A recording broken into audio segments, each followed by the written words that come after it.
They say that a house cannot be broken from the outside unless there is a crack within the walls. They say the lion is not afraid of the hunter unless one of his own leads the hunter to the pride. The proverb we reflect on today holds a deep truth about strength, unity, and betrayal. When there is no enemy within, the enemy outside can do you no harm. It is not the arrow that pierces deepest, but the hand that loosed it from behind your back.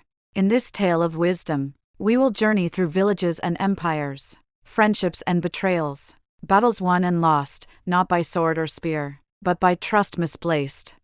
Join me now, as we uncover why the greatest battles are not fought on the outside, but within. To understand this proverb, we must first examine the nature of the enemy within. This enemy can take many forms. It could be fear. It could be doubt. It could be the whisper of envy. But in the context we are exploring today, the enemy within is betrayal by those closest to us, family, friends, allies. Throughout history, communities have stood against storms, wild beasts, and foreign invaders. But the moments when they truly crumbled were often sparked by division from within. A ship at sea fears not the waves, if every plank is strong and the crew united. But if one sailor drills a hole beneath the deck, the sea does not need to break through, it is already inside. Think of your own life.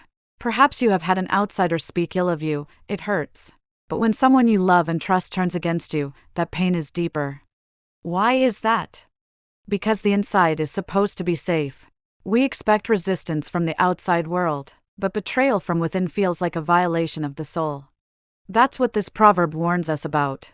If your circle, your family, your friendships, your community is solid, outsiders will find no weakness to exploit. But if someone inside becomes the crack in the armor, then even the smallest enemy outside can strike a fatal blow. The same applies to teamwork, governance, leadership, even personal growth. If your own mind is at peace, if your values are strong, if your inner circle is loyal, no insult, no opposition, no outside enemy can shake your foundation.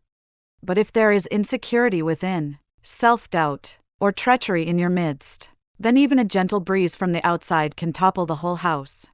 The greatest leaders throughout time knew this: defend the inside first, guard the hearts, strengthen the bonds. Then, and only then, will no enemy prevail against you. Because when the inside is whole, the outside cannot break it. In the Roman Empire, Julius Caesar rose to unmatched power. He faced enemies abroad, political storms, and war, but none brought him down. It was not the swords of foreign soldiers that ended him, it was the betrayal of his own. His closest allies, the Roman senators, grew envious. They whispered, they plotted, and among them was Brutus, whom Caesar loved like a son. The famous words, et2, brute, are not merely the cry of a dying man, they are the voice of heartbreak, the realization that the blade that struck deepest came from within. Had Caesar's circle remained loyal, no outsider could have undone his reign, but the enemy within had already won. Let us journey south, to the heart of Africa. The Zulu kingdom, under Shaka Zulu, was one of the most formidable military forces of its time. Shaka reformed the army, brought discipline, and built a mighty empire. Foreign invaders failed again and again to conquer his lands. But he could not guard against betrayal within his own family. His half-brothers plotted against him, and in 1828, they assassinated him. The empire did not fall in battle, it cracked from the inside. The proverb lived again: the enemy outside could not win until the enemy within opened the gates. In the mythic tale of Troy, the Greek armies could not conquer the city by force. For 10 years, they fought at its gates and failed. Then came the trick: a gift, a wooden horse. The Trojans, tired and deceived, brought it inside. The real battle was already over, for inside that horse were hidden enemies, and once within the walls, they destroyed the city from inside. What 10 years of war could not do, a moment of misplaced trust accomplished. Again, the enemy outside could do no harm until the enemy was led inside. The Soviet Union was one of the most powerful empires of the 20th century. Its leadership, especially under Joseph Stalin, was feared worldwide. Stalin's iron grip on the country allowed it to stand strong in the face of Nazi Germany and global isolation. But what if the real enemy wasn't on the outside? Stalin's own inner circle began to fracture. Betrayal festered within the Communist Party. First, it was his trusted allies, then his closest confidants. Stalin's paranoia grew, and it led to political purges that weakened the Soviet leadership. After Stalin's death, the Soviet system started to unravel internally. Khrushchev's betrayal and the disintegration of Stalin's legacy were catalysts for much of the country's political unrest. The greatest enemy, the one that destroyed Stalin's regime, was not foreign invasion, but the corruption of loyalty within. The proverb holds true here: when there is division within, even a powerful fortress crumbles.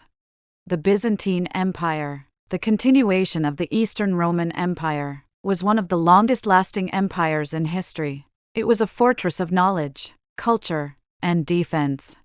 But as it grew, so did internal conflict.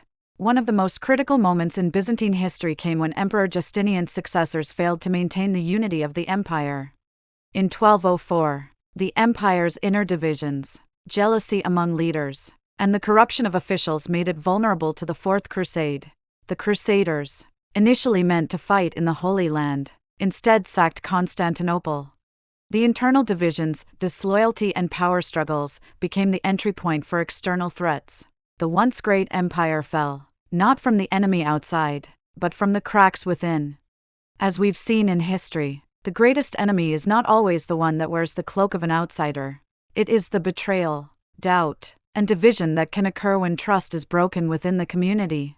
So, how do we avoid the cracks that destroy from within? The first and most important element is unity. Whether in a family, a business, or a nation, strength comes from standing together. The proverb teaches us that when there are no enemies within, no outsider can truly harm us. This wisdom speaks not just to war, but to personal relationships, partnerships, and leadership. When your circle, be it your friends, your colleagues, or your society, remains united, even the harshest storms will be weathered. Trust becomes the foundation. It is the cement that holds everything together. And when trust is the bedrock, no external force can destroy what has been built. The consequences of internal divisions can be catastrophic. We see it time and time again in history. Consider the ancient city of Rome. It stood tall for centuries, but its internal weaknesses, political corruption, betrayal among the Senate, and division among its generals, led to its eventual collapse. As the empire grew larger, its leaders became more focused on personal power than the well-being of the state. Ambition replaced loyalty, and, in the end, that led to the empire's fall. What had once been a unified force, able to repel external threats, crumbled from the inside. The same is true today in any community, nation, or organization. Internal divisions, when left unchecked, can allow even the smallest threat from the outside to grow into something devastating. The enemy inside is far more dangerous than any threat outside. When we hold ourselves and each other to high standards of loyalty, trust, and unity, no enemy, however formidable, can harm us. History has shown that the greatest empires, the most prosperous families, and the most thriving communities have been those where the internal foundation remained strong. It is not enough to be prepared for the external fight. We must first ensure that we are not fighting each other. So, to you, my children, I say, build your homes with integrity, forge your relationships with trust, and above all, remember, as the proverb says, when there is no enemy within, the enemy outside can do you no harm. Thanks for watching. Don't forget to leave a comment, like, and subscribe to the channel.